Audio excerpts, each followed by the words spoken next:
Corona संक्रमण ने एक बार फिर से देश को अपने आगोश में ले लिया है। बीते 24 घंटे में 90,000 से ज़्यादा कोरोना वायरस के नए मामले सामने आए।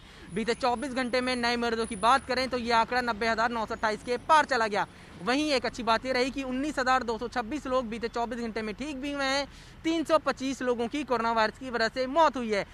देश में कोरोना वायरस के कुल मरीजों की बात करें तो ये आंकड़ा 3,51,00,000 के पार जा चुका है। हालांकि एक अच्छी बात ये रही है कि देश में अब तक 3,43,41,000 से ज़्यादा लोग ठीक भी हुए हैं। देश में कोरोना वायरस के एक्टिव मरीजों की संख्या में लगातार उछाल हो रहा है। देश में इस वक्त कोरोना वायरस के कुल एक्टिव मरीजों की संख्या की अगर बात करें तो ये आंकड़ा 2,85,00,000 के पार जा चुका है।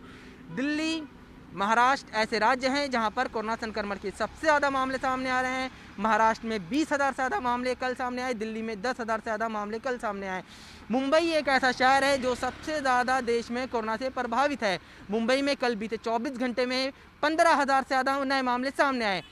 कोरोना की जब दूसरी लहर आई थी उस दौरान अप्रैल के महीने में मुंबई में सबसे ज़्यादा मामले सामने आए थे और वो मामले महज 11,000 थे। यानी इस बार कोरोना की जो तीसरी लहर आई है मुंबई में उसमें तबाही मचा रखी है। 15,000 नए मामले सामने आए हैं बीते 24 घंटे में।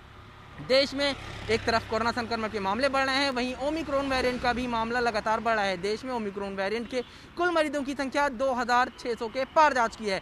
महाराष्ट्र और दिल्ली एक बार फिर से ऐसे राज्य हैं जहां पर ओमिक्रॉन का प्रकोप सबसे ज़्यादा है। महाराष्ट्र में 700 से ज़्यादा मामले सामने आए ओमिक्रॉन के, दिल्ली में 400 से ज़्यादा मामले सामने आ चुके हैं। केरल, कर्नाटक, तमिलनाडु, गुजरात ये ऐसे राज्य हैं जहां पर ओमिक्रॉन के 200 से ज़्यादा मामले सामने आ चुके हैं। उत्तर प्रदेश में अब तक ओमिक्रॉन के 31 मामले सामने आए हैं। दिल्ली में जिस तरह से कोरोना वायरस का प्रकोप बढ़ रहा है, एक्टिव के मरीजों की संख्या बढ़ रही है, पॉजिटिविटी रेट जो है वो 10% को पार जा चुका है। उसको देखते हुए दिल्ली सरकार की तरफ से कई रिस्ट्रिक्शंस लगाए गए हैं। दिल्ली सरकार ने कल एक आदेश जारी किया जिसमें कहा गया कि दिल्ली सरकार के सभी दफ्तरों यानी सरकारी दफ्तरों के कर्मचारियों की छुट्टी जो है वो रद्द कर दी गई है अगले आदेश तक के लिए। सिर्फ उन्हीं लोगों की छुट्टी बरकरार रहेगी जो मेडिकल लीव पर हैं। बाकी सभी कर्मचारियों को वापस आने के लिए कहा गया है और आगे भी उन्हें छुट्टी नहीं मिलेगी अगर उनको मेडिकल ज़रूरत ना हो तब तक। इसके अलावा दिल्ली सरकार ने एक और आदेश जारी किया जिसमें कहा गया कि दिल्ली के जितने भी प्राइवेट अस्पताल हैं, नर्सिंग होम है, वो अपने यहाँ कोरोना मरीजों के लिए 40% बेड जो हैं वो रिजर्व कर लें। इसके अलावा दिल्ली सरकार के जो स्वास्थ्य मंत्री हैं सत्येंद्र जैन, वो लगातार कोविड को लेकर अपडेट कर रहे हैं। कल उन्होंने एक ट्वीट किया जिसमें कहा कि कोई व्यक्ति अगर कोरोना संक्रमित है और वो होम आइसोलेशन में है तो उसको क्या कुछ करना चाहिए। उन्होंने कहा कि वो पहली बात यह है कि होम आइसोलेशन में अपने आप को एक रूम में बंद कर ले, परिवार से अलग रहे। रूम ऐसा होना चाहिए जहाँ पे वेंटिलेशन की अच्छी सुविधा हो, यानी हवा आकर जा सके। इसके अलावा उन्होंने ये कहा कि परेशान होने की ज़रूरत नहीं है, घबराने की ज़रूरत नहीं है, अपने आप को उस कमरे में व्यस्त रखें, कोई भी एक्टिविटी जो है वो करें। इसके अलावा अगर परिवार से बात करना है, परिवार के सदस्यों से बात करना है जो घर में मौजूद है, तो उनसे कॉल पे बात करें, ना कि उनके पास जाएं, ताकि उनको कोरोना संक्रमण ना फैले। इसके अलावा केंद्र सरकार की तरफ से एक गाइडलाइन जारी की गई जिसमें कहा गया कि होम आइसोलेशन में रहने वाले मरीजों को क्या करना चाहिए। केंद्र सरकार ने होम आइसोलेशन में रहने वाले मरीजों को कहा है कि वो 7 दिन तक होम आइसोलेशन में रहें। 7 दिन के बाद आने वाले 3 दिन यानी 7 से 9 दिन का जो पीरियड है, अगर उसमें होम आइसोलेशन में रहने वाले जो मरीज़ हैं उनको बुखार नहीं आता है तो उनको कोविड टेस्ट की ज़रूरत नहीं पड़ेगी और वो फिर बाहर जा सकते हैं। हालांकि ये जो गाइडलाइन है ये सिर्फ माइल्ड यानी जिनके अंदर हल्के लक्षण हैं या जिनके अंदर कोविड के बिल्कुल लक्षण नहीं हैं और जो होम आइसोलेशन में उनके लिए ही ये गाइडलाइन जारी की गई है। चुनाव आयोग भी लगातार सतर्क है क्योंकि आने वाले दिनों में 5 राज्यों में चुनाव होना है।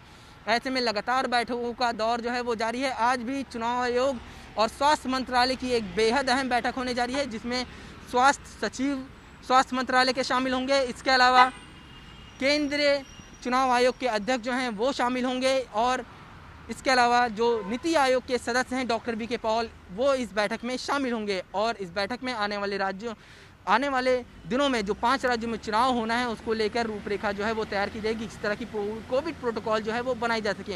हालांकि लगातार जिस तरह से रैलियों में भीड़ दिख रही है उसको देखकर लगातार सवाल उठ रहे हैं। यही वजह है उत्तर प्रदेश में भी माना जा रहा है कि बीते 24 घंटे में कोरोना के मामलों में उछाल आया है, क्योंकि उत्तर प्रदेश में जहां 2 दिन पहले 900 मामले थे, वहीं कल उत्तर प्रदेश में 2,000 से ज़्यादा मामले सामने आए हैं, जो साफ तौर पर राज्य सरकार के लिए भी चिंता का विषय बना हुआ है। उत्तर प्रदेश सरकार की तरफ से लगातार बैठकें की जा रही हैं और कई रिस्ट्रिक्शन जो हैं वो लगाए गए हैं। सतर्कता जो है हमें और आपको बरतनी है, मास्क लगाना है, सोशल डिस्टेंस का पालन करना और बेहद ज़रूरी हो तभी घर से निकलना है। कैमरा पर्सन रोहित के साथ अवैध अहमद उस्मानी, भारत समाचार, दिल्ली।